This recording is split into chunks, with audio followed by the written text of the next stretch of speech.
O ito at nandito na naman tayo sa labas at medyo may hinihintay tayo. Hinihintay ko dito. Ayan o. Ayun yung trend. Bilis. Dami ang haba niyan.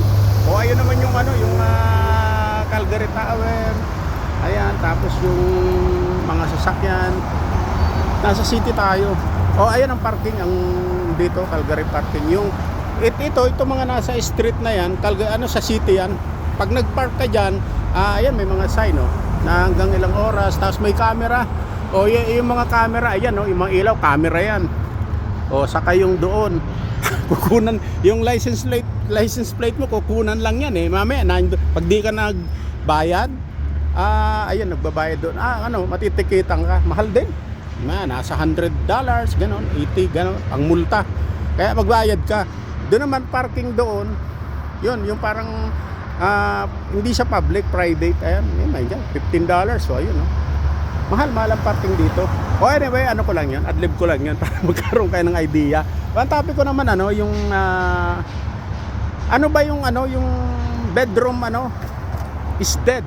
Ayan, yan ang topic sa inyo, Kasi ang relationship talaga, kung gusto mong tumagal kayo, kailangan talagang huwag ka naman talagang boring. Ang sex life nyo is pag ginawa mong parang schedule, routine, hindi mo alam, ang babae ng resentment yan. Yung iba kasi, marami kasi yung mga wala pang talagang masyadong experience, akala nila sampa, naibibigay ko lahat, Mr. Nice Guys, nag-abroad ako, ng ibang bansa ako, binigay ko lahat sa'yo, langit at lupa, lahat naman sinusunod ko, pero anong ginawa mo?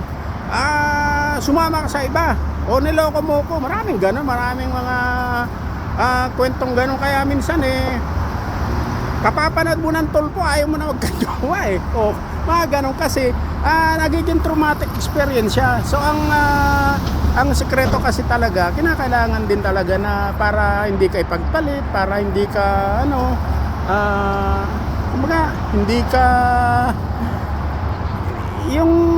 yung sinasabi ko na para hindi naman siya talaga bedroom is dead, yung hindi ka talaga boring, yung kailangan may alam ka din talaga, yung wag lang yung parang akala mo ito ang gagawin ko kasi ito ang napanood ko sa mga napanood ko sa porn, gagayahin mo yung porn, pero yung isip mo wala sa ginagawa mo kasi iniisip mo yung ginagaya mo, wala kang originality.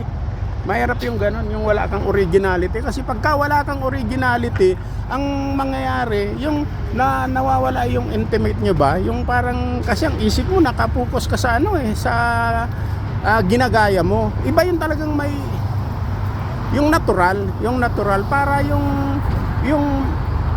babae, masasatisfy mo, lalo na tisay, body counts yan. Lalo na yung mga tisay, alimba, mga tisay, di ba? Very strong woman yan, yung siyempre yung mga sa dami ng experience niyan, hindi na sila masyado sa emosyon sa na lang sila sa body count kasi sa dami ng experience parang ang hinahanap na lang nila sa totoo lang yung ikukumpara kanya sa huli.